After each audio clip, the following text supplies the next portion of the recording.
Whether you're building your own passive home or you're looking into a particular product, no problem. What's most important is that the system is a certified product. So meaning that it's certified to stand the test of time.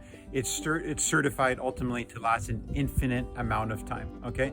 Keep the wall cavity dry. Do this with certifying the product. We've done that with our product through the International Passive House Association. We're going to show you the difference between a conventional wall assembly and a certified passive house assembly. Okay, this project here is an attached garage. So the way that we build the attached garage, 2x6 wall frame, exterior sheathing is the way most conventional homes get built. How is that different from our passive assembly? Our interior load-bearing wall is done the exact same way. This actually is special sheathing with an integrated house wrap, allows us to use it as a vapor barrier sheathing. This is the inside wall, load-bearing wall.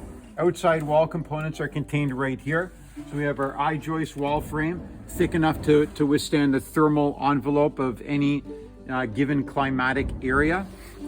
Outside the I-joist frame, we have an open permeable fiberboard, which ultimately keeps the home dry, and it's also the functional air barrier in our system.